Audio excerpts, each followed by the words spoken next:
Hey guys. Okay, it's me again. It's Real Talk with Shirley and Real Health 360. So I did a video just a little while ago about how I'm having a mental moment, protecting my mental health, just having a moment to decompress. And I thought I was gonna be done for the day. But it's been something on my mind that I've been wanting to talk about, and I had to get the words right and get my thoughts together and everything. So um the thing in your life right now that is contributing to your dis-ease or the dis-ease in your life that you maybe have or may be dealing with, is that dis-ease optional? Okay, and you might think, what do you mean is that dis-ease optional? How can a disease be optional? First of all, a dis-ease is a dis-ease in the body. Okay, and a lot of times we have symptoms of that dis-ease: headache, high blood pressure, uh, high blood sugar. Those are symptoms of dis-ease. So your body not being at ease, because your body is always trying to get to equilibrium. It's always trying to do like this. So when people say, I have high blood pressure and I want to get it down, you want to get it down, but you don't want to have too low of a blood pressure. Or when people say, I have high blood sugar and I want to get it down, but you don't want to have too low of a blood sugar. You want to have it a glucose reading. You want to have it balanced. So I have some I want to talk about. So optional. Okay. Do you have an optional disease? And you probably think optional. Okay. Optional is an adjective. Um, I got a definition here. It describes. Adjective describes something. So it says available to be chosen, not obligatory. So it's not an obligation. It's left to one's choice, and it's not mandatory. Optional also means possible, but not compulsory. Again, it's saying left to personal choice. Some synonyms that and words that mean the same thing as optional is voluntary, elective, chosen, unnecessary, unwanted, unneeded, and disposable. So, dispensable.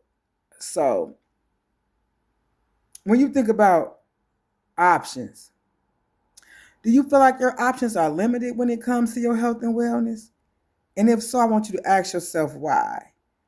Do you feel like your health and wellness issues that you're having or dis-ease, are they optional? Because I'm quite sure a lot of it is. And the reason why it is optional because we're choosing it. And how are we choosing it? By our lifestyle choices, the foods we eat, the people we hang around, the stress that we take on, how we let that stress affect our lives and our overall character. So it's an option. We're choosing that. It's not something placed upon us by something outside of us. It's something placed upon ourselves. And so if it's a choice, we can choose to do something different. People would tell me all the time, like, I don't know how you take care of your son, because I have an older son who has autism that I take care of. And they're like, I don't know how you take care of your son. And I'm like, I don't have any choices.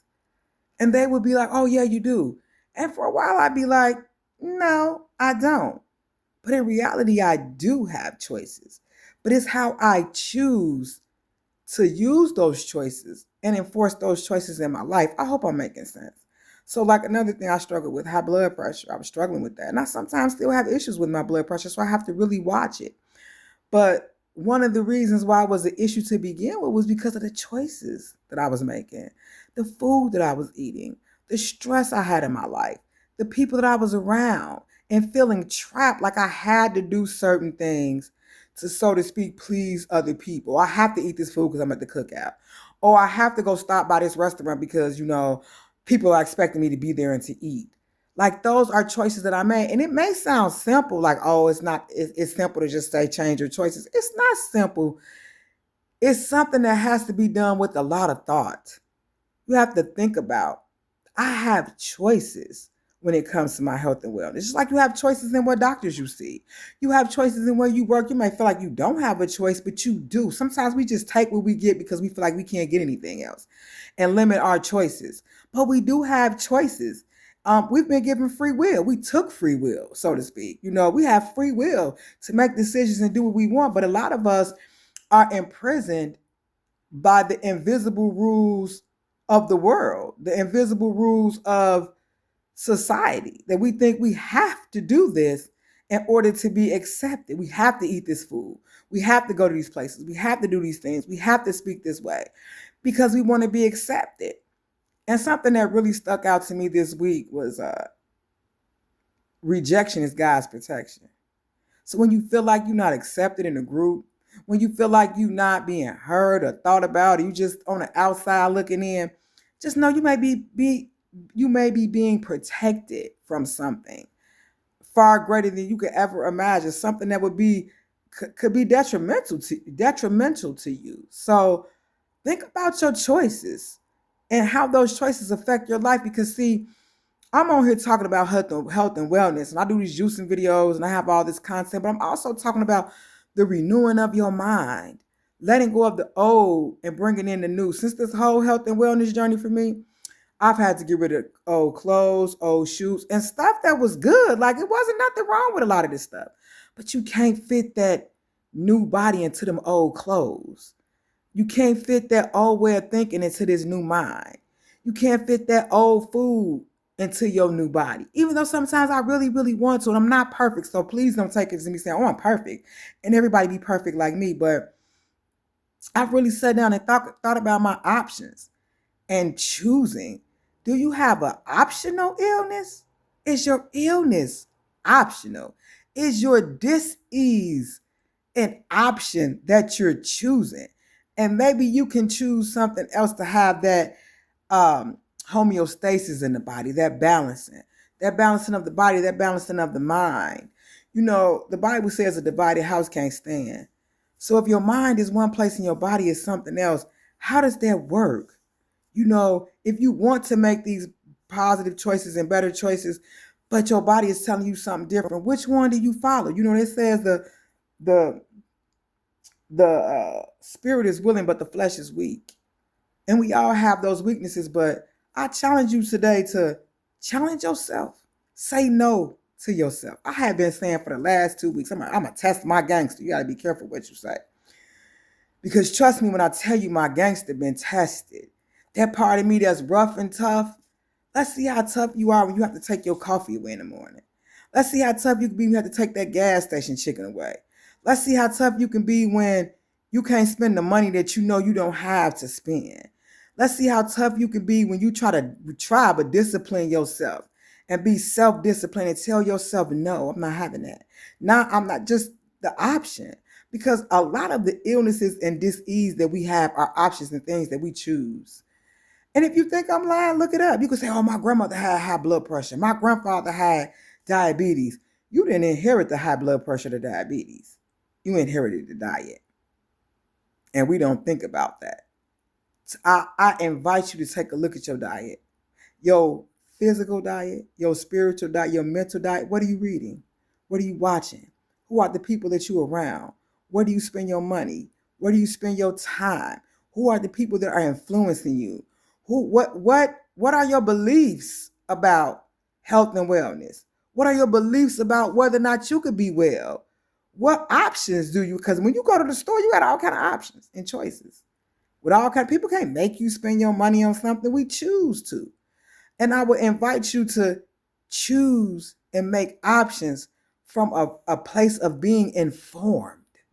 Know what you're taking in. Know where it's coming from. Know what it's going to do to your body.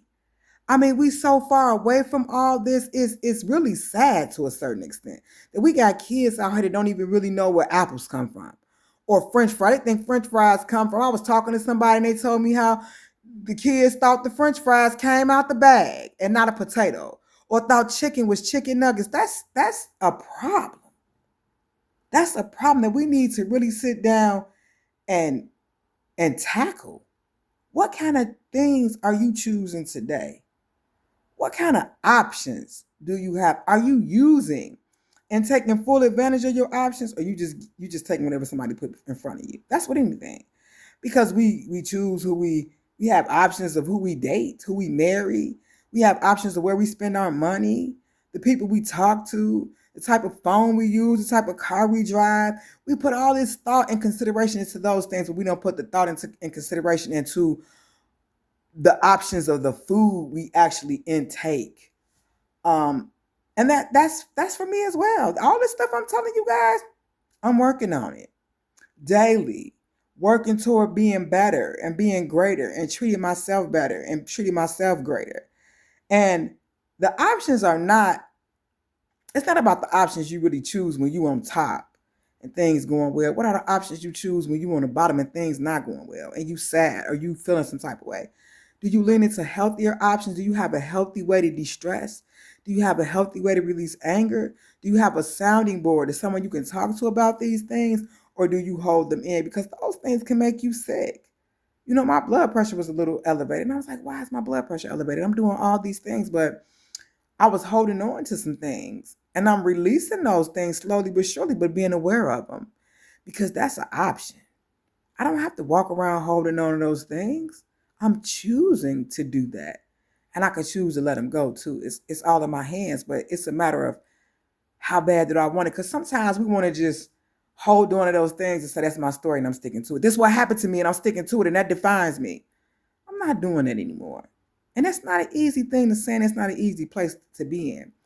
But it is doable, to say, I'm not that person. I'm not doing those things. Here go my questions. Who are you showing up as? Are you showing up as the old you that felt like they didn't have any options or choices? Or the new you that's exploring the options or choices? Or the you that you're becoming that has made different options and choices and reaping the benefits? What does that person believe about these choices? Does that person believe they have options or choices? Or does this person believe that they are stuck in the options and choices that they've already made? Because you can always change your mind. You can choose some different options. That means you got a plethora of things to choose from. It's not one thing. So you got options. You can consider, you can discern, you can piece apart and decide for yourself. It's not just one thing. It's not a law imposed on you. It's an option. The other thing is, when are you going to explore your options? When are you going to apply your choices and your options to the new self with the new beliefs in the new journey, in the new walk? Where are you going to be in your mind, in your body, in your heart when you apply all these new options? How is that going to look for you? How is that going to look on you? How is that going to feel? I need you to think about this. Write it down. And then why? My why is always because you can. You could change your mind. You could change your options. You could change your perspective. You could change the people you hanging with, the things you're doing at any given time, because those are your options. It's terrible to see.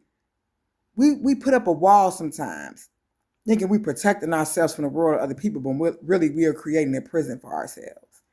And then when it's time to break out of that prison, we don't know how. The door could be wide open and a person would just stay in that prison because they're so used to being contained and confined. And it's all in here. The renewing of the mind, the exploring your options on these vacation travel videos and commercials. Like, explore your options. And we think we got to be in Cozumel, the Bahamas, to explore our options and go on excursions. No, you can go on an excursion in your grocery store. You can explore your options in the health and wellness realm with different herbs and teas and juices. And maybe that ain't your thing. Maybe you can explore writing, reading, video blogging, whatever. But explore your options. Explore your options for health and wellness. Do you have an optional illness? And is that optional illness going to kill you? Because you are choosing to have that. There are a lot of things out here that, I'm going to be careful about my words. There are a lot of things out here that you can do to help yourself and not hurt yourself. I have nothing against Western medicine. You guys know that I'm a nurse. Like, I have nothing against that, but you can use Western medicine and a good diet and good healthy habits in collaboration to be a healthy self. It's about using your tools appropriately. It's about exploring your options and knowing that you have options and not feeling trapped.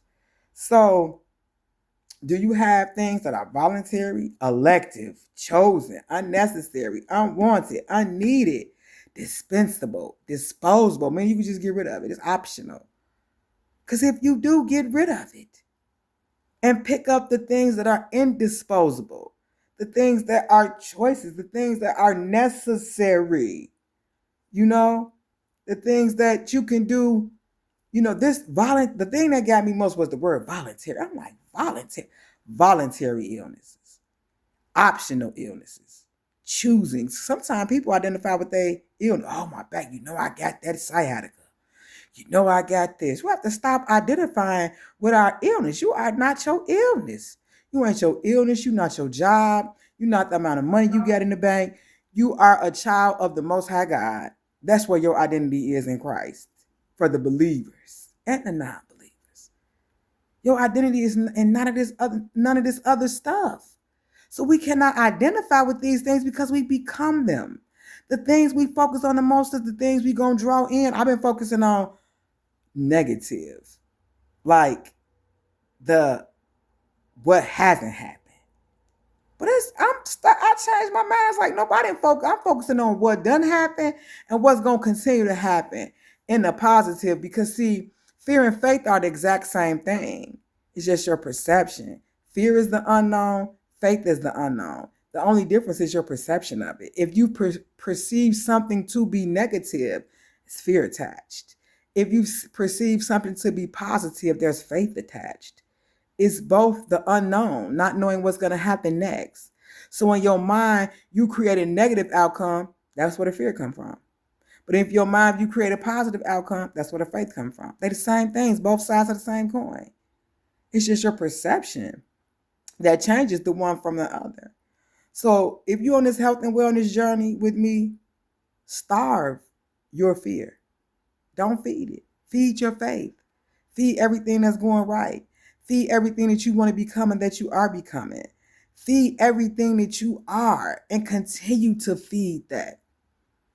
And I'm going to just tell y'all something. This is October, right? End of October. So we're going into November, It's going to be the new year soon. If you feel like people hating on you, if you feel like you ain't getting the support you need, guess what? You're right on track. Because if you ain't got no haters, that means you ain't doing your job. Keep doing your job. Keep elevating and rising and being great. And let those that want to vibrate low and be low, let them vibrate low and send them love. I have so much love for everybody because that keeps me vibrating high. Because when people go low, you go high. They go lower, you go higher. You can kill a person with kindness, as my mother would say. You get more bees with honey. Just continue to walk in faith and walk in who you are. Be not dismayed. Don't let nobody else place their shortcomings, how they feel about themselves, what's not going right on their life. Let them not place that on you. Options. Because we got options. We can choose to not take that on. We can choose to not walk in that. What Madeira would say, it ain't what they call you, it's what you answer to. What you answering to? I'm answering the queen. Beloved, favored, beautiful, exquisite. I'm answering to all the things that vibrate high. I ain't answering to nothing that's vibrating low. So we all have options for what we want to do in life, where we want to be in life, and how that looks. Explore your options. Go on an excursion. Go on an excursion in the grocery store. Go on an excursion in your mind. Take a mental minute to just sit back and just be. Because we ain't going to always be able to go to the Bahamas. You can go on vacation and be more stressed out going on that vacation than you were before you left. So this was just a little something to put something on y'all mind to say, is your illness an option? Is your dis-ease an option? Are you describing yourself with your illness and everything that's wrong instead of describing yourself about everything that's right? I'm resilient. I'm going to always, always, always be okay. Because why? There is no place that I can ever go, be, or exist that God cannot reach me. And as long as I know that I'm covered and I'm okay in the depths of the belly of a beast, in the highest of highs, No matter where I am, God gonna be able to reach me and touch me, and He always for me. If God for you, who could be against you? So I have to remind myself, stay in faith, sis. Keep your head up, stay strong. And I'm encouraging you, stay strong. If you out there, I know some people some people out there that's partaking in fasting. There's some people out there partaking in cleaning up their diet, cleaning up their mental health. Stay strong, stand strong. Keep focused. Keep your eyes on the prize. Keep your eyes on the prize for where you going and not where you been. Think about who you want to be, how that person looks, smell, how they eat food, how they talk, how they walk, how they conduct themselves when stuff's not going their way. Who are you when nobody's watching? Who are you when no cameras are rolling? Who are you when ain't nobody cheering for you or rooting for you? Stay in peace, stay in love, be yourself. Choose. Make that choice and that option to stay in peace, stay in love. Make that choice and that option to be strong and undivided. Because it says a divided house can't stand. Be undivided. Your heart, your mind, your body, just be one. Be strong in your conviction. Be strong in your integrity. Stand on what you believe. Because see, when you start doing those hard things and pushing those hard things, that put a little something on your chest. That make you feel some type of way about yourself. When you can hold on to your word and what you said you was going to do for you, that means something. That brings integrity. That brings you more options. That brings you peace within yourself. And it make you feel good. It boosts your self-esteem. So I just was coming to y'all with a little food for thought. Think about your options. Think about if you have an optional illness. Think about if your disease is something that you choosing because your discernment ain't right. Think about that. Put those who, what, when, where, why, who, the what, the when, the where, the how, and the why. Put those things in action. If you got to, put this video on repeat. Replay it. I'm gonna be coming to y'all with something else, maybe a juicing video or some herbs or something like that. But I had to come back to my motivational talks because I've, missed a couple of those and wanted to sprinkle some of those in just to help those who may be struggling today or on a health and wellness journey and feel a little lost. Stay in there. Be 10 toes down. Dig your feet in and stay in there because it's gonna pay out in the end. Anywho, this was Real Talk with Sherilly and Real Health 360. It's never too late to turn your health around. It ain't never too late to make some different options. Don't be around here with no optional illnesses. Use some discernment to get rid of the disease. You understand what I'm saying? Feed your faith and not your fear. Focus on the things as if they already were, as if they already are here and they're going to come to you. All right, I'm done. Peace out.